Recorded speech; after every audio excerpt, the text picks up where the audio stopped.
Chain, check and adjustment. In this instructional film, you will see a check and adjustment of the chain carried out. This operation is described in Volume 2, Section 906 of the Maintenance Manual. Always use the instruction manual from the engine in question, as details, for instance data, may differ from engine to engine. During operation, the chain will be slightly elongated, resulting in a slack. This slack can be eliminated by retightening of the chain. If elongation of more than 1% is found, the worn links must be replaced. Before work may begin, the following safety precautions must be taken. Stop the engine.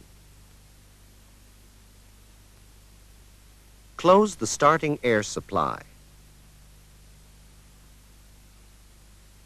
Block the starting mechanism. Connect the turning gear. Shut off lubrication oil. If the engine has been running, you must wait 20 minutes before beginning work.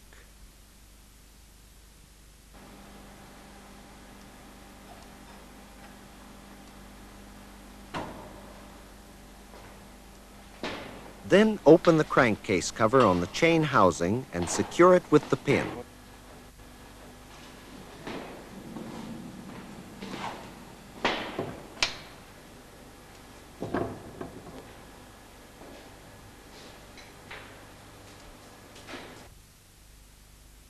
Before, the chain was checked for correct tension by turning the engine in such a direction that the chain was slack on the free length, the part of the chain with the greatest distance between two chain wheels.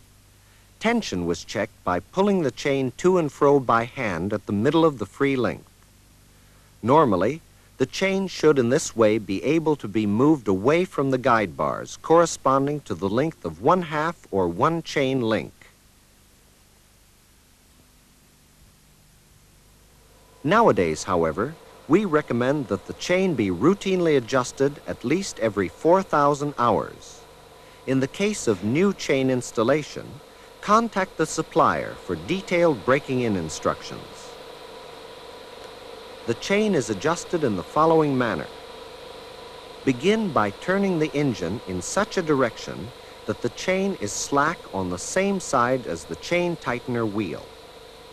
This means that the engine is turned in the opposite direction from the one shown earlier.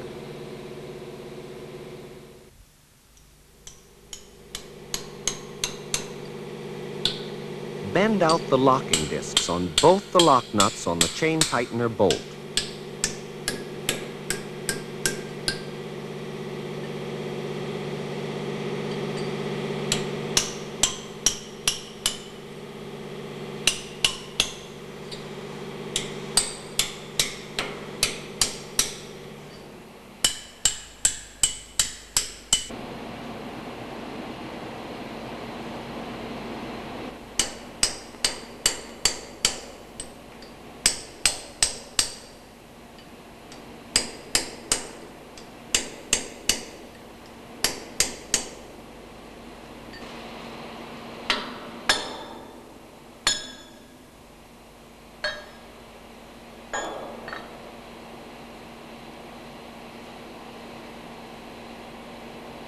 Loosen the lock nuts and nuts so that the chain tightener bolt is free.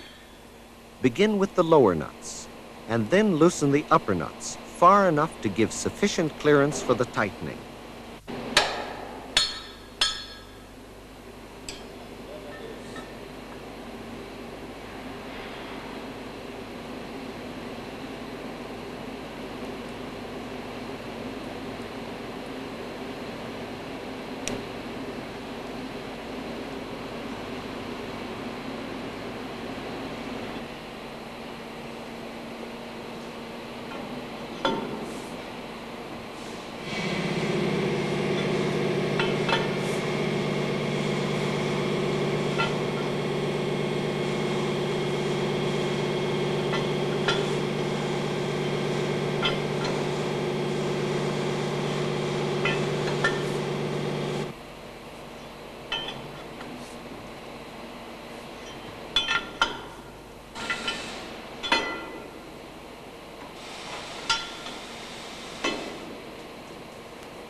Located on the spring is a plate, giving a measurement which is different for each ship. The same information is written down in the Maintenance Manual, Volume 2, Section 906. Make a note of this measurement.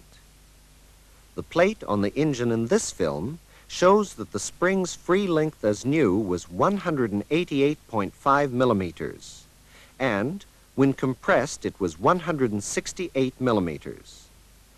The difference between a free and a compressed spring being 20.5 millimeters. It is this measurement which is important. With every future adjustment of the spring, this distance, 20.5 millimeters, must be maintained between the free and the compressed states. When the spring in this film was checked, it was found that the free length was no longer 188.5 millimeters. Instead, it was 187 millimeters. Thus, when the spring is compressed by 20.5 millimeters, its length in the compressed state will be 166.5 millimeters.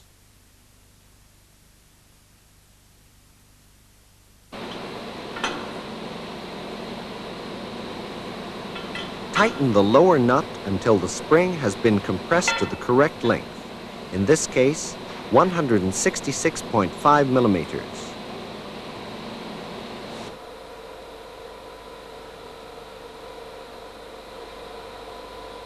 During this tightening, the engine must continuously be turned in such a direction that the slack is on the same side as the chain tightener wheel. The chain tightener bolt will move downwards, and the chain is tightened to the correct tension. The upper nut is now screwed down, while checking that the spring is not compressed further, as this can cause a reduction of the chain tension.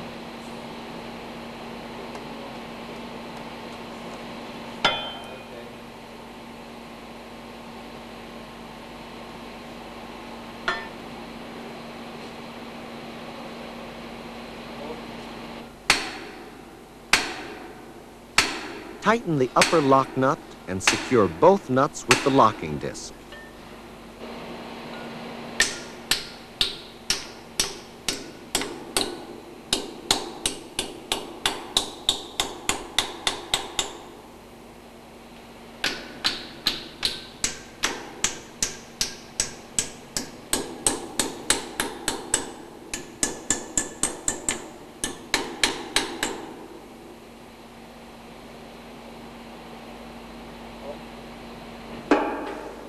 The chain tightener bolt is now to be locked.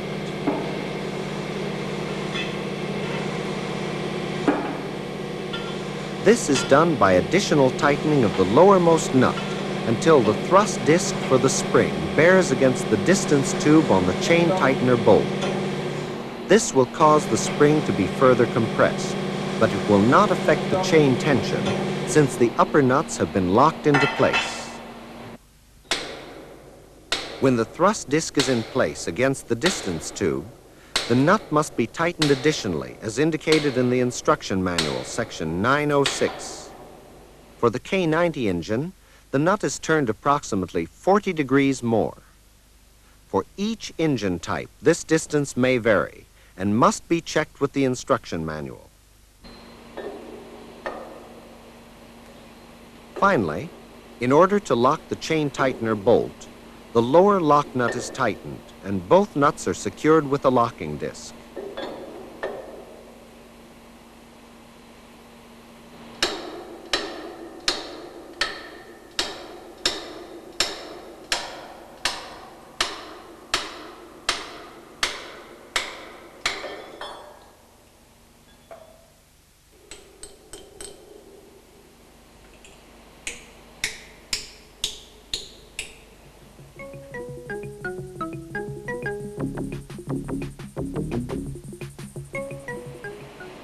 Adjustment of the camshaft.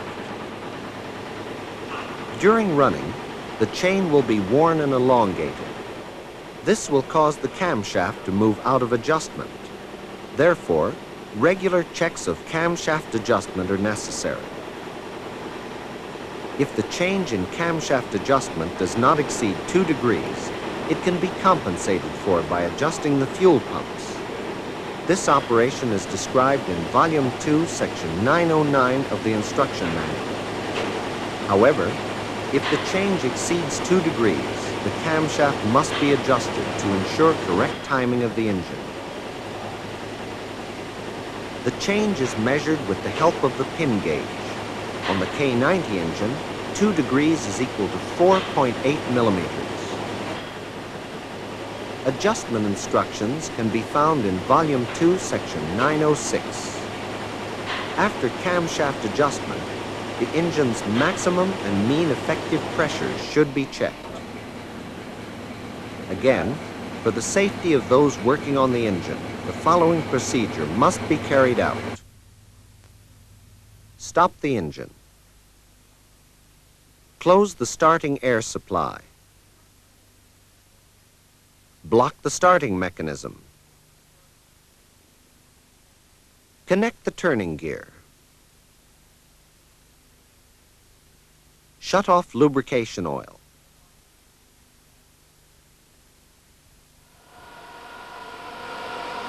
Turn the engine until the marking on the turning wheel indicates that the piston in cylinder number 1 is at top dead center.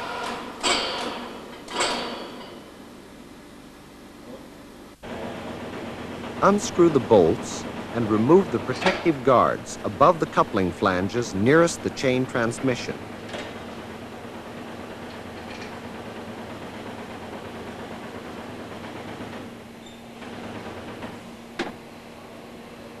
Unscrew the 3 plugs closing the hydraulic tool connections on the coupling flange.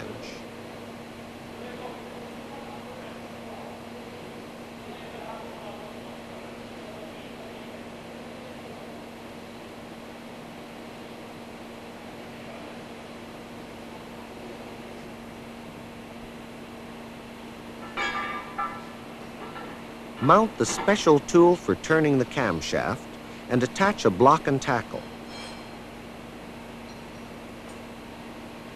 Notice that the tool fits over 2 of the coupling flange bolts.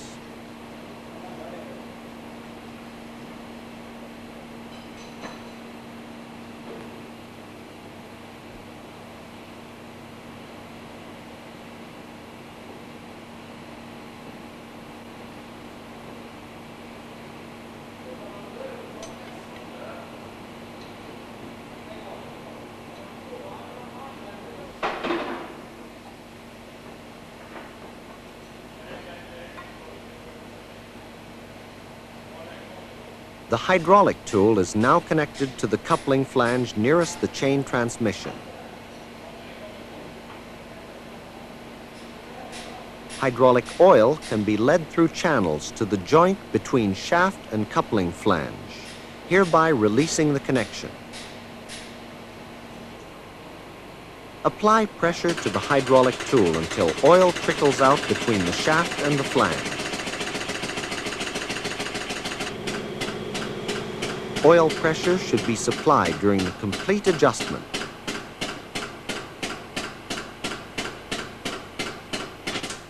The camshaft can now be adjusted and the adjustment checked with the pin gauge. The gauge is so constructed that when the camshaft is correctly positioned, the points of the gauge fit perfectly into 2 holes. One on the camshaft itself and one on the housing wall.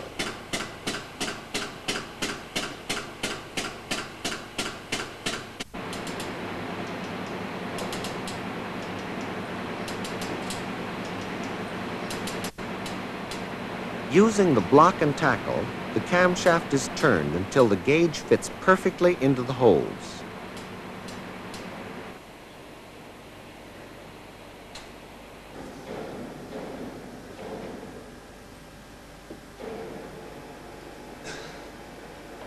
Disconnect the hydraulic tool and move it to the coupling flange on the other side of the chain transmission. Also, move the camshaft turning tool and block and tackle. Repeat the procedure. After the camshafts have been adjusted and the hydraulic tool disconnected, wait at least 15 minutes before refitting the plug screws into the flanges again.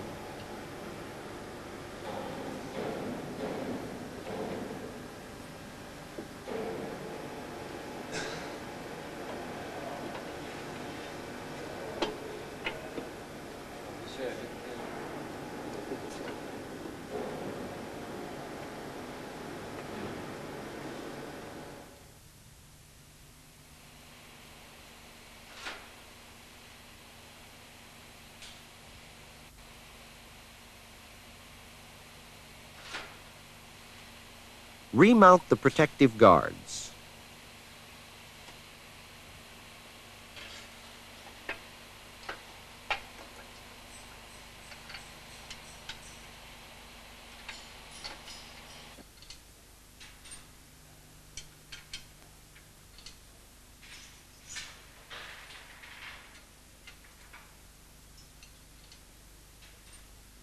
After camshaft adjustment, the maximum and mean effective pressure of the engine must be checked, and it is possible that the fuel pumps must be adjusted.